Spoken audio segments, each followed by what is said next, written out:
Halo kembali. Ini adalah volume kedua dari Storyteller mengenai cerita horor yang dialami oleh teman-teman saat melakukan kegiatan di alam bebas. Cerita-cerita ini adalah cerita yang berhasil kami himpun dan kami pilih untuk ditayangkan pada channel kami. Masih bersama partner konten Indoscope Shop. Cerita yang terpilih akan mendapatkan souvenir dari Indoscope Shop dan merchandise dari Redneck Hiker.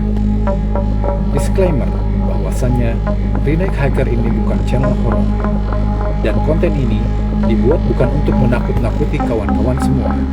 Respon yang kami terima setelah volume 1 ditayangkan di channel kami menerima lebih banyak cerita. Terima kasih atas partisipasi kawan-kawan semua, namun kami belum dapat menayangkan dan memproses semua cerita-cerita yang kawan-kawan telah kirimkan kepada kami. Seperti biasa, sebelum kita memulai video ini, silahkan klik tombol subscribe, like, share, and comment. Dan kita akan segera menyaksikan cerita kedua dengan latar setting Gunung Galunggung di Tasikmalaya. Selamat menyaksikan.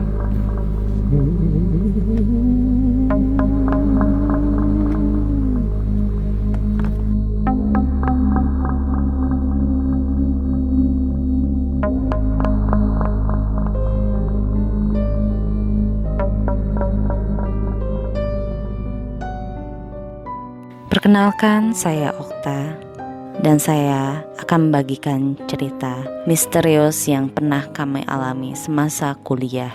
Saya bersama ke-9 rekan saya pergi ke desa Tasikmalaya. Di sana adalah desa percontohan pertanian.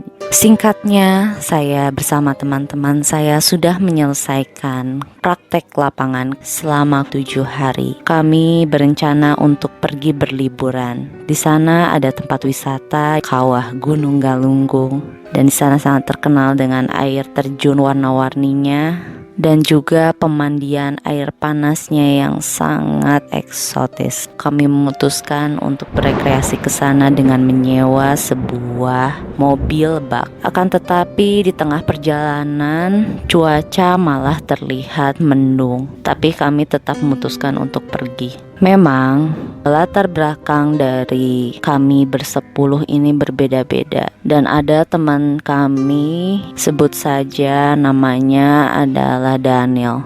Daniel ini perwatakannya memang tukang bercandaan dan kadang ngomongnya ceplas-ceplos. Di sana kami berjalan menuju kawah Gunung Galunggung biasa saja, sampai akhirnya teman kami yang bernama Daniel itu suka mengucapkan hal-hal yang tidak pantas menurut warga di sana. Tapi pendakian pun tidak terasa karena kami sekali bercanda, dan apapun yang gurauan Daniel ucapkan tuh kami tidak terlalu memperhatikan. Lama pendakian rasanya tidak sampai-sampai karena memang anak tangganya cukup banyak. Gak sampailah kami pada kawah.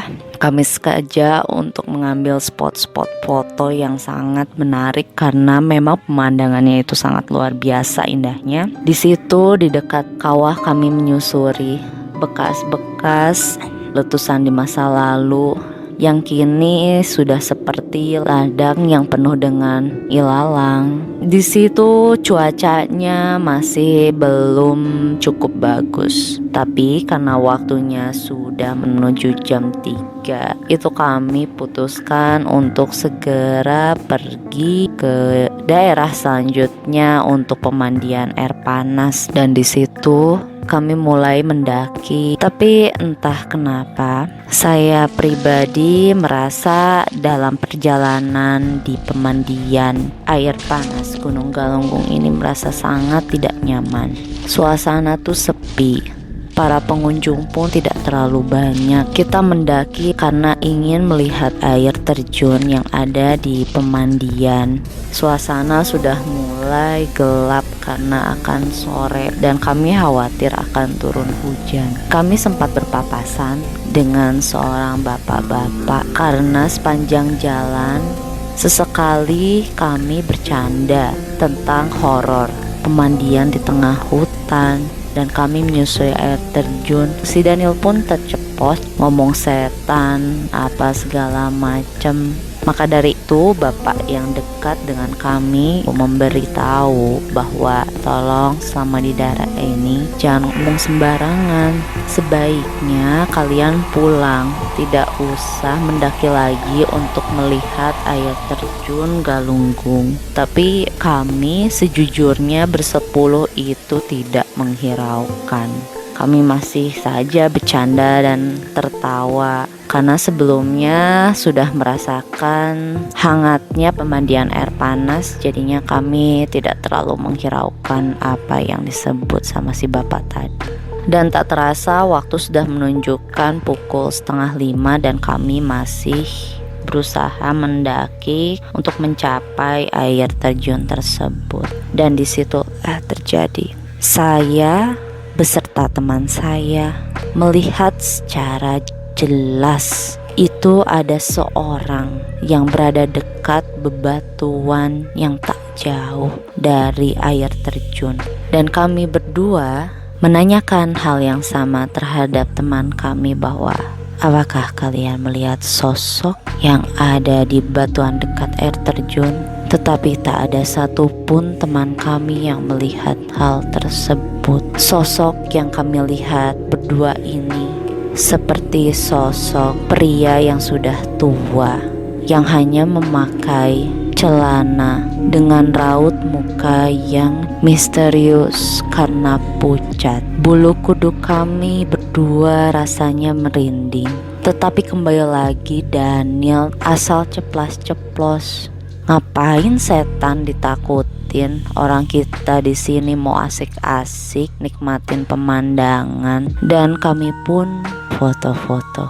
Dan aku tidak menghiraukan, mungkin kami salah lihat karena tak lama setelah ngobrol sosok yang ada di batu dekat air terjun itu hilang. Kami bergegas setelah foto-foto pulang tanpa melihat hasilnya. Dan tahukah kalian, ketika masih tidak jauh dari air terjun tersebut, kami bertemu dengan sosok bapak-bapak yang pernah mengingatkan kami. Sudah saya bilang kenapa nggak pulang? Kami bingung kenapa masih diperingatkan hal itu. Padahal kami sudah cukup senang-senang dekat pemandian air terjun dan foto-foto. Sudah sana pulang.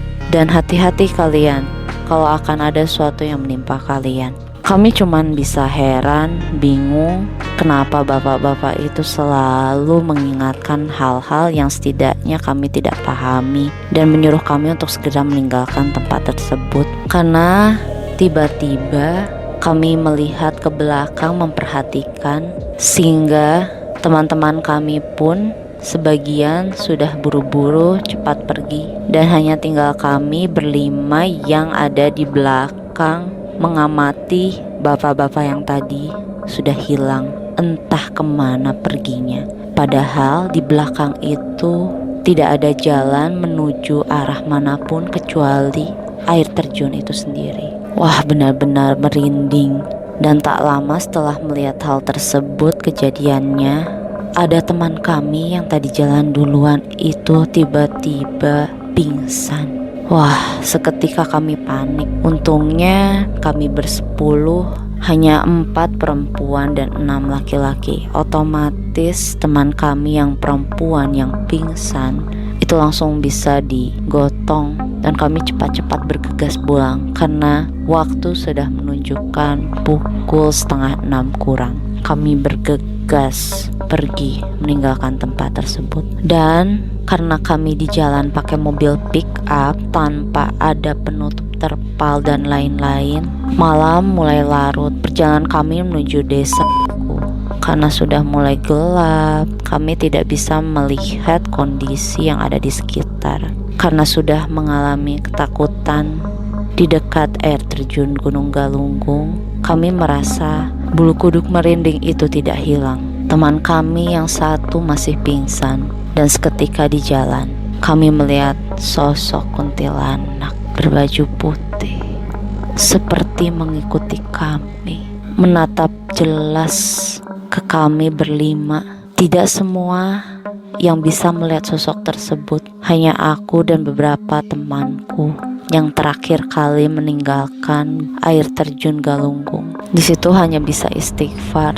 Kejadian itu nyata adanya. Pokoknya larangan-larangan dari masyarakat setempat itu memang baik adanya kita ikuti dan patuhi saja. Ketika teman kami yang pingsan ini diturunkan dari mobil, temanku yang menggendong bilang bahwa tidak biasanya untuk ukuran perempuan ini banget berat sekali, tidak sanggup dibopong oleh satu orang, padahal badannya begitu kecil. Di situ kami mulai manggil ustadz, kita berdoa untuk kesembuhan teman kami, dan benarlah ustadz tersebut bilang bahwa teman ini diganggu sama hantu atau roh makhluk halus penunggu Gunung Galunggung. Yang terakhir, ketika kami melihat hasil foto-foto yang ada di handphone kami dekat air terjun, memang ada sosok kuntilanak di jalan yang sempat kami lihat.